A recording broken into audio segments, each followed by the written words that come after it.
Good morning, this is Kris Shoemaker, also known as Yehudah ben Shomeyr, and you're listening to Coffee with Kris, the time of the day where we share a cup of coffee and share a bit of the Word of God. Thank you so much for joining me on this Tuesday morning for a hot cup of coffee and a hot cup of the Word of God. We are in the Torah portion of Toldot, which means generations, genealogies, history, etc.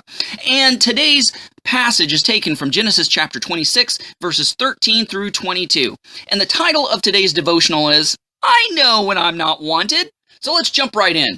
So Genesis chapter 26, starting at verse 13, it says, And the man, which man? Isaac. Isaac became great and continued to become greater until he became very great. In other words, he was rich and powerful. Verse 14, he acquired livestock and sheep and livestock of cattle and numerous servants. Then the Philistines envied him. They were scared of him. They were jealous of him, right?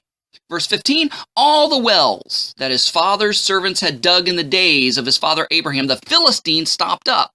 They stopped up because they were jealous of him. They wanted to somehow thwart his wealth and richness and power.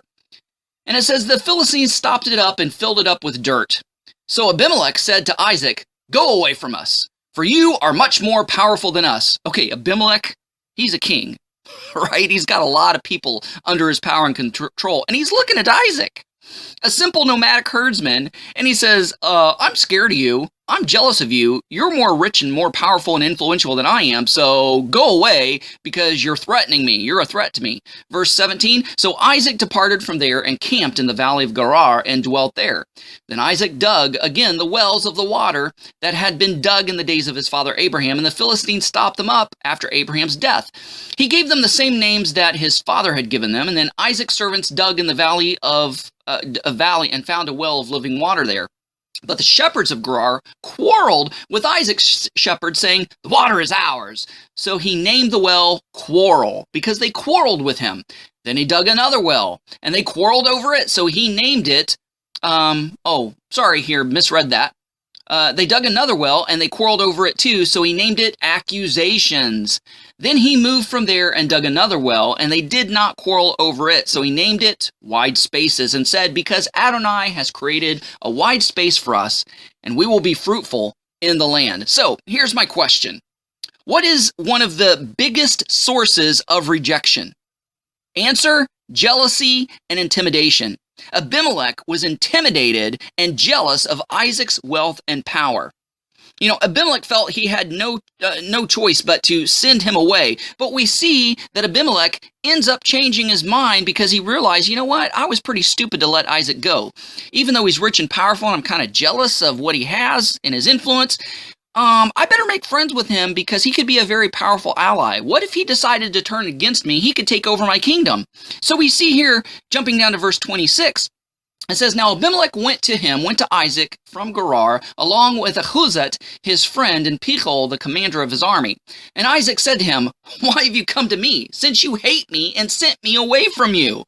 So the first thing that Isaac did is like, oh, you want to play nice? You want to make nice after you sent me away?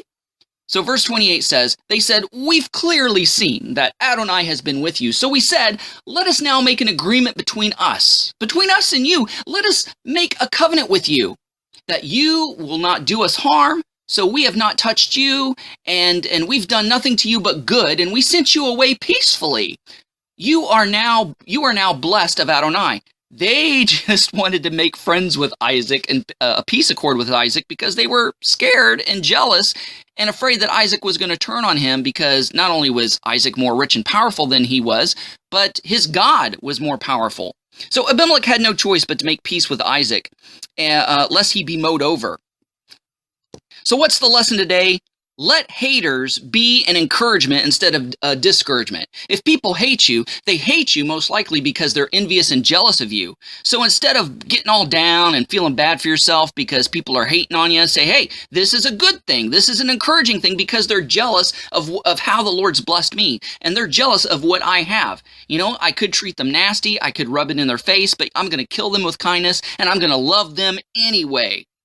And so let haters be an encouragement instead of a discouragement to you. Guys, thanks so much for listening. Go out there and have a great day. Shalom and God bless.